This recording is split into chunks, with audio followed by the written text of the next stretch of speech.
அனைவருக்கும் வணக்கம். நான் துரிராஜ். இன்றைக்கி நம்ம ஈக்விட்டி ஸ்டாக்ஸில் சம் ஸ்டாக் வந்து பார்த்திங்கன்னா லாஸில் புக் பண்ண போகிறேன்.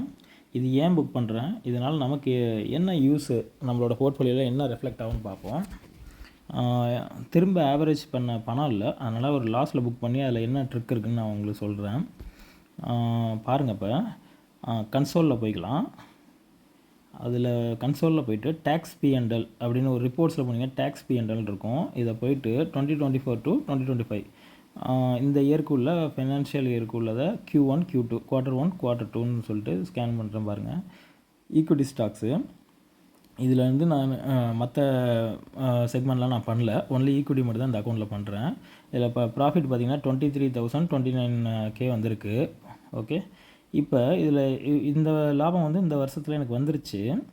ஆனால் வந்து என்னோடய போர்ட்ஃபோலியோவில் பார்த்திங்கன்னா சம் ஸ்டாக்ஸ்லாம் வந்து பார்த்திங்கன்னா லாஸில் இருக்குது.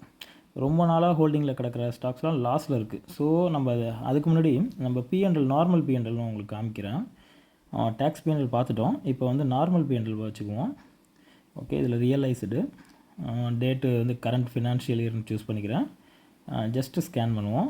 பாருங்கள், இவ்வளோ ஸ்டாக்ஸ் நான் புக் பண்ணியிருக்கேன். அதனால தான் அந்த 23,000 சம்திங் ப்ராஃபிட் வந்திருக்கு. ஓகேவா, இதெல்லாம் பார்த்திங்கன்னா ஈக்விட்டி ஸ்டாக்ஸ் நான் புக் பண்ணது எல்லாம் பிரேக் அவுட் ஸ்டாக்ஸ் தான் நான் புக் என்டர் ஆனது.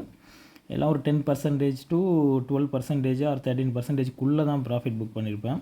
சம் ஸ்டாக் மட்டும் இன்ட்ராடேலேயே ஒரு 4% மேலே கிடச்சிருச்சுன்னா அதை புக் பண்ணிடுவேன். இந்த மாதிரி இவ்வளோ ஸ்டாக்ஸ் புக் பண்ணியிருக்கேன்.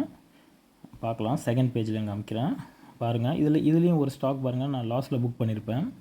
கேபிட்டல் வந்து வேஸ்ட்டாக அது ஹோல்டு பண்ணி வச்சுருக்க விருப்பம் இல்லை, அதனால் லாஸில் புக் பண்ணிட்டு ப்ராஃபிட்டுக்கு வேறு ஸ்டாக்ஸில் வந்து நம்ம என்டர் ஆகிக்கலாம் அப்படின்னு சொல்லிட்டு தான் அதை யூஸ் பண்ணுற மெத்தட் அது. அதுவும் இல்லாமல் இதெல்லாம் 1 இயர்க்குள்ளே ப்ராஃபிட் புக் பண்ணுறது.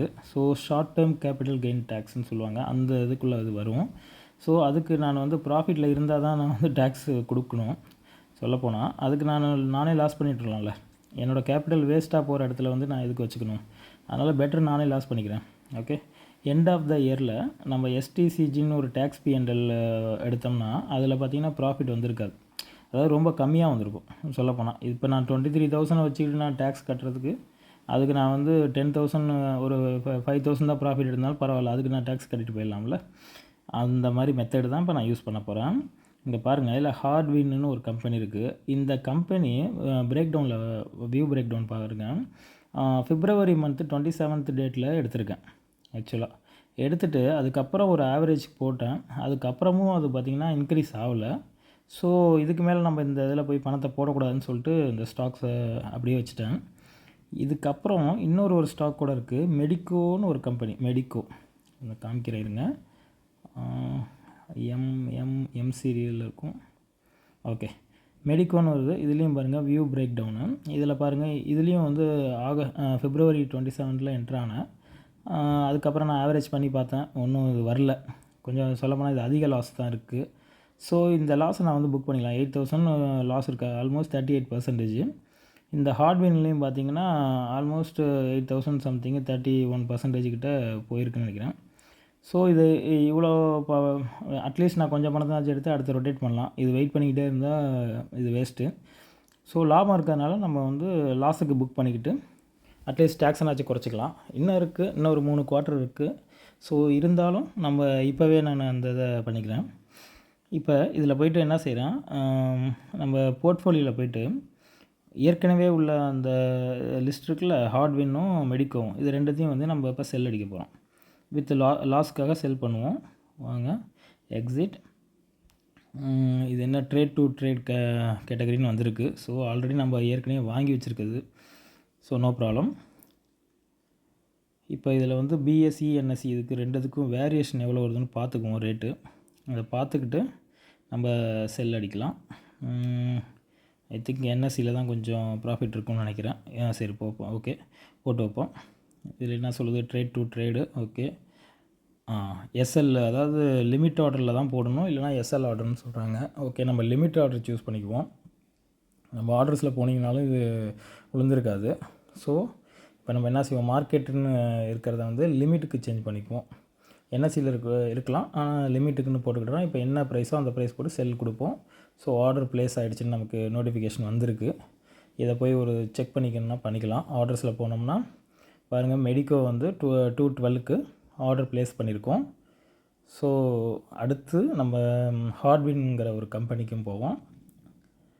அந்த கம்பெனி ஓகே ஹார்ட்வினுக்கு போயிட்டு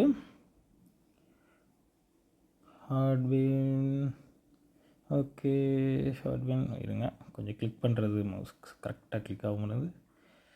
ஓகே ப்ளூடூத் மவுஸில் சார்ஜ் எது போயிருக்குன்னு நினைக்கிறேன். ஓகே ஹார்ட்வினுக்கு போய்க்கும். இதில் போய்ட்டு பார்த்திங்கன்னா இது ஆல்ரெடி நான் ஜிடிடி போட்டு வச்சுருப்பேன். எந்த பிரேக் அவுட் ஸ்டாக்காக இருந்தாலும் நான் 10% ப்ராஃபிட் புக் பண்ணணும், ஜிடிடி தான் போட்டு வச்சுருப்பேன். ஸோ இப்போ இதையும் வந்து ப்ளேஸ் பண்ணிடுறேன். ஆர்டரை ப்ளேஸ் பண்ணிவிட்டு ஜிடிடியை கேன்சல் பண்ணிக்க வேண்டியதான். சம்டைம் மேக்ஸிமம் உடனேலாம் 30% இன்க்ரீஸ் ஆகாது எந்த ஸ்டாக்கும். ஸோ இருந்தாலும் ஜிடிடியும் நம்ம கேன்சல் பண்ணிக்கணும். இப்போ ஒரு ஆர்டர் பார்த்திங்கன்னா ப்ளேஸ் ஆகிடுச்சு, எக்ஸிக்யூட்டட் ஹார்ட்வின் வந்து எக்ஸிக்யூட் ஆகிடுச்சு, 0ன்னு இருக்கும் குவான்டிட்டி. மற்ற மெடிக்கோ மட்டும் பெண்டிங்கில் இருக்குது. ஸோ அந்த ப்ரைஸ் மேட்சிங் ஆகிறப்ப அது எக்ஸிக்யூட் ஆகிரும், பார்த்திங்கன்னா தெரியும். அடுத்து நம்ம ஜிடிடிக்கு போயிடுவோம். போயிட்டு மெடிக்கோ ஆல்ரெடி முன்னாடியே கேன்சல் பண்ணிட்டேன். ஸோ நோ ப்ராப்ளம், இந்த ஹார்ட்வேரையும் கேன்சல் பண்ணிடுறேன், ஜிடிடியை கேன்சல் பண்ணி வச்சுருவோம். அவ்வளோதாங்க. இதில் வந்து இந்த மாதிரி பண்ணுறதுனால நமக்கு என்ன யூஸ்ன்னு நம்ம சொன்ன மாதிரி எஸ்டிசிஜியில் வந்து நிறைய ப்ராஃபிட் வந்திருந்தால் தான் நம்ம அதுக்கு 20% நினைக்கிறேன் நம்ம பணம் கட்ட போகிறோம். அதுக்கு வந்து டேக்ஸ் பே பண்ண போகிறோம். ஸோ நம்மளே லாஸ் பண்ணி விட்ருவோம். நமக்கு வேணாங்கிறப்ப அதை லாஸ் பண்ணிவிட்டு அதுக்குண்டான கேபிட்டல் எடுத்து நம்ம வேறு செக்மெண்ட்டில் வேறு கம்பெனிஸில் ஸ்டாக்ஸில் வந்து ட்ரை பண்ணலாம். அதுக்காக தான், ஏன்னா ஃபுல் அமௌண்ட்டை நான் யூட்டிலைஸ் பண்ணிட்டேன். அதுதான். ஓகே, இந்த மாதிரி எனக்கு தெரிஞ்ச வீடியோஸ்லாம் முடிஞ்ச அளவுக்கு நான் அப்லோட் பண்ணுறேன். என் சேனலுக்கு தொடர்ந்து சப்போர்ட் பண்ணுங்கள். அப்கமிங் டேஸில் வந்து ஈக்விட்டி ஸ்டாக்ஸை பற்றி நான் சொல்கிறேன். சப்ஸ்கிரைப் பண்ண அனைவருக்கும் நன்றி. சில பேர் நிறைய பேர் சப்ஸ்கிரைப் பண்ணியிருக்கீங்க. லைக் பண்ணுங்கள், சேனலை க்ரோ பண்ணுவோம். உங்களுக்கு எதாவது டவுட் இருந்ததுன்னா நீங்கள் கமெண்ட்டில் லீவ் பண்ணுங்கள். எனக்கு தெரிஞ்சதை நான் உங்களுக்கு சொல்லித்தரேன். உங்களுக்கு எதாவது தெரியும், வேறு எதாவது ட்ரிக்ஸ்லாம் இருந்துச்சுன்னா கூட நீங்கள் எனக்கு வந்து மெசேஜ் பண்ணுங்கள். ஸோ அதை நானும் யூஸ் பண்ணி பார்க்குறேன். ஏன்னா நம்ம லேர்ன் பண்ணிக்கிட்டே இருக்க வேண்டியதாக மார்க்கெட்டில். யாருமே ஃபுல்லாக நான் லேர்ன் பண்ணி முடிச்சிட்டேன்னு சொல்லவே முடியாது ஷேர் மார்க்கெட்டை பொறுத்த வரைக்கும். ஸோ எனக்கு தெரிஞ்சதையும் நான் உங்களுக்கு சொல்கிறேன், உங்களுக்கு தெரிஞ்சதை எனக்கும் சொல்லுங்கள். பாருங்கள், அப்கமிங் டேஸில் இன்னும் வேறு ஸ்டாக்ஸை பற்றி நான் சொல்கிறேன். ப்ராஃபிட் புக் பண்ணுற ஸ்டாக்கு, என்ட்ரான ஸ்டாக்லாம் ஃப்யூச்சரில் நான் வந்து சொல்லுவேன். எல்லாம் எஜுகேஷ்னல் பர்பஸ் ஒன்லி. ஸோ சேனலில் பார்த்துட்டு எனக்கு சப்போர்ட் பண்ணுங்கள். இதுக்கப்புறம் வேறு ஒன்றும் இல்லை. இன்றைக்கி வேறு எந்த வீடியோவும் இல்லை. ஒன்லி இன்றைக்கி உள்ள பிஎன்எல் வந்து ஸ்க்ரீன்ஷாட் கம்யூனிட்டி டேப்பில் அப்லோட் பண்ணிடுறேன். ஸோ அதை பார்த்துக்கோங்க. இன்றைக்கி மிட் கேப் நிஃப்டியில் ட்ரேட் பண்ணது, அது ஜஸ்ட் அதில் அப்லோட் பண்ணிடுறேன். அதில் பார்த்துக்கோங்க. வேறு எதுவும் இன்றைக்கி வீடியோ வராது. வேறு ஓகே, பாய் ஃப்ரெண்ட்ஸ்.